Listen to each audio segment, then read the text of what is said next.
Castro. Thanks so much for coming back for chapter 1 of my book, Flowerantha. And today our guest is Lammy. If you missed the prologue, go back and watch that video.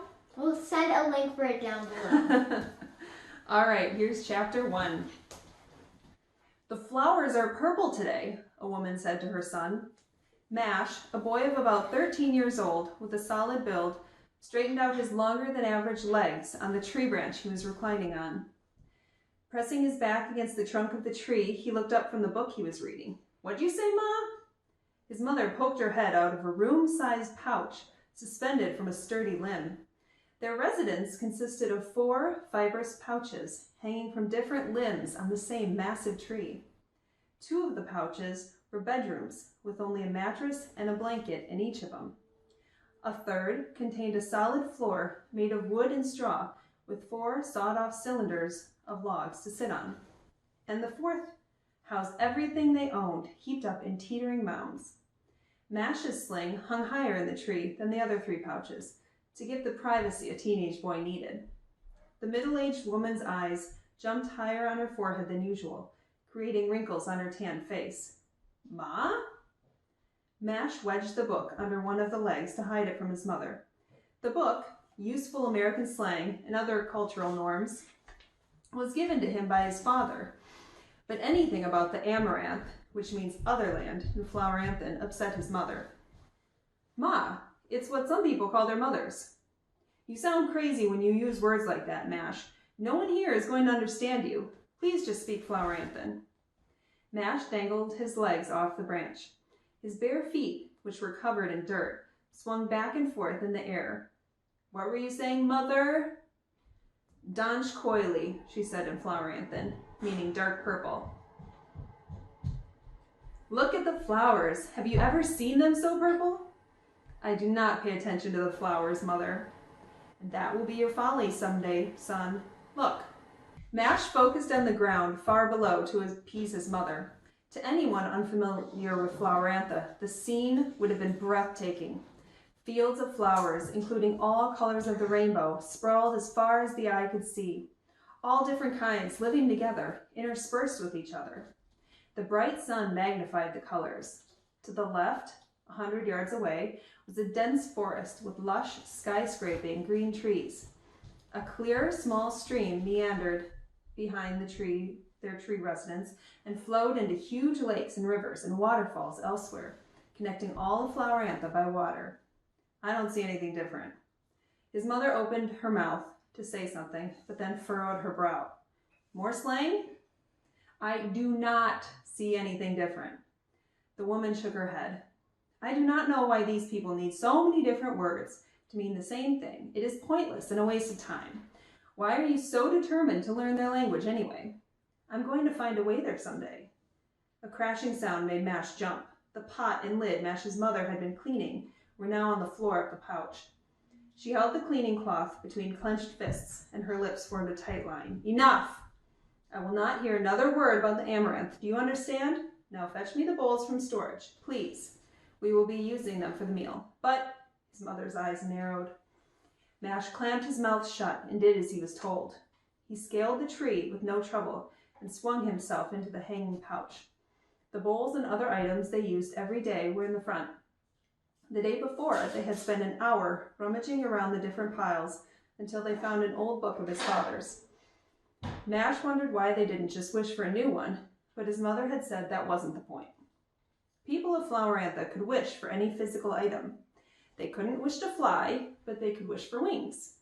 But wishes were only temporary, and no one knew how long a wish would last. They could wish for food and be nourished by it before it disappeared. If someone were to wish for a giant tree house facing the sea, the house would not last long enough for anyone to be impressed by its massiveness. In some ways, wishes made Floweranthan's lives more convenient, but they didn't make them perfect. With 3 stacked bowls in one hand, Mash climbed down to the pouch where his mother waited. His mother took the bowls and wrapped her fingers around his wrist before he bound away again. "You remember what happened with the last visitor from the amaranth, right?" "Yes, of course. He made enemies with the mermaids and tried to turn all the landwalkers against them. Monster Knights were doing his bidding, but one day drove him away for some reason. He faced away from her so that she couldn't hear him mutter, but not every visitor has evil intentions. The Monster Knights were Tyrannosaurus rexes with feathers covering the top of their heads, their backs, and continuing to the tip of their long tails. The color of the feathers varied from gray to black to rust, depending on the beast. They also had powerful, leathery wings. Monster Knights lived in the mountains and had kept to themselves the past 10 years since the battle of the mermaids and landwalkers versus the evil visitor. With only sporadic attacks over the years, the people of Flowerantha were beginning to believe the Monster Knights were no longer a problem. You do not know that. We had no trouble with those Monster Knights until the visitors came along. Who knows what other evils that world has? His mother's expression was grave, as a deep purple shadow swept over the rainbow blooms like a cloud passing over the field. I'm sure it is not so bad, Mother. Is it all right if I go see Nautica for a while? Yes, maybe she will talk some sense into you. Mash barely heard his mother's muttered words as he scrambled down the tree and into the meadow of flowers. She called after him, "Be home for the meal and be careful." Mash followed the flow of the stream until the water opened up into a peaceful lake.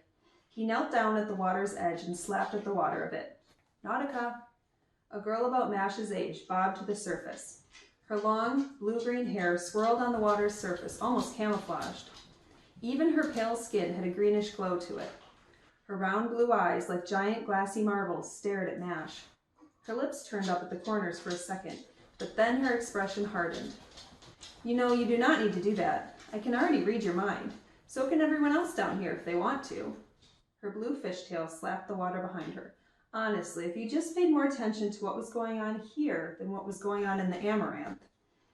Mash put up a hand to cut her off. I know that, Nautica, but this is important. You might have been preoccupied reading someone else's mind. Her eyes never left his. You are always on my mind, Mash. Mash continued on, as if he hadn't heard her at all. Ooh. My mother was going on and on about the flowers today. Nautica rolled her eyes. She coasted to the shore and rested her elbows on a mound of flowers and dropped her chin into her hands. Her glittering blue tail was halfway above water in the shallow part of the lake. Mash sat cross-legged next to her, and Nautica took the opportunity to lean on one of his knees. Do you think you will ever find a partner, Mash? Asked Nautica. Mash's gaze remained forward. You ask me that all the time, but you already know the answer. He peeked at her out of the corner of his eye with a half-smile. She lit up for only a second and then composed herself. Nautica moved her shoulder away from his knee, but stayed beside him, following his gaze into the distance. You want your partner to be someone from the Amaranth, but you have never even met anyone from there. What if they are all hideous? I've seen pictures in my books. They're not hideous. They look just like us. Mash scratched his cheek. But even if they were hideous, I wouldn't care. They're fascinating. I'm going to go there someday. I'm going to get out of here and live there. Nautica didn't bother responding, because nothing she could say would change his mind. Mash and Nautica had grown up together, born on the same day. Mash had been fixated on the other land ever since the first time he heard about the visitor when he was a young boy. Nautica would have been offended by his response if she weren't so used to it by now. She changed the subject. What did your mother say about the flowers? Something about them being purple. She said that the flowers look purple today. Mash adjusted his position so that he was kneeling. The two ridges across Nautica's brow bone in place of eyebrows scrunched together to form a crease between them. And? Does that mean anything to you? I do not pay that much attention to land flowers, Mash. I live underwater. It didn't mean anything to me either. He plucked a pink daisy and handed it to her. Nautica traced the flower's petals with her webbed fingers.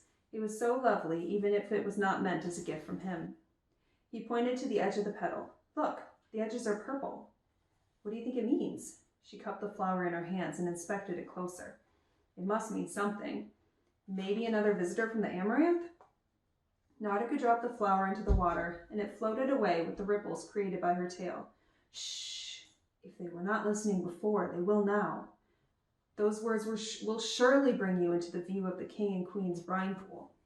Anyway, it cannot be that. Olivia would know if there was a visitor here. She has been telling everyone that there is nothing to be afraid of.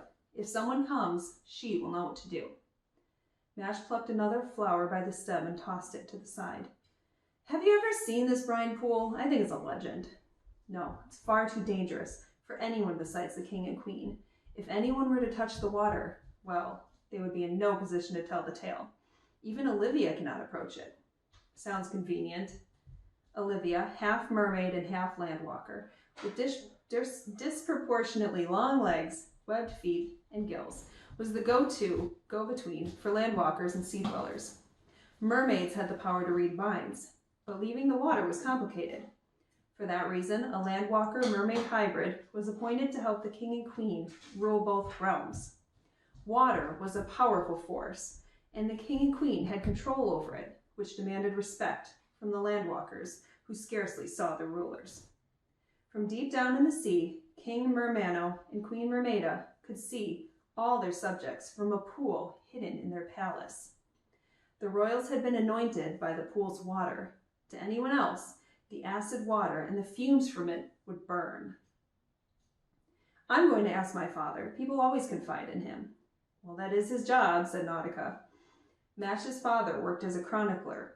His job was to frequent local gathering places and speak with both landwalkers and sea dwellers to record the daily events of Flowerantha for historical purposes. Because of his job duties, he was always aware of the land's gossip and news. Yes, it is. I'll be back in a couple days and let you know if I find out anything new. Try to do some investigating down there, too. And let me know if you hear anyone thinking about what the flowers mean. Someone has to know something they're not saying. I have to get going back home. Father is probably back by now. Mash jumped up before Nautica could say anything. He took a few steps before flashing her a goofy grin. Thanks, Nautica. You're the best. Thanks so much for watching this video, and I hope you join us for Chapter 2 next time. And make sure to give us a thumbs up and subscribe down below. Bye.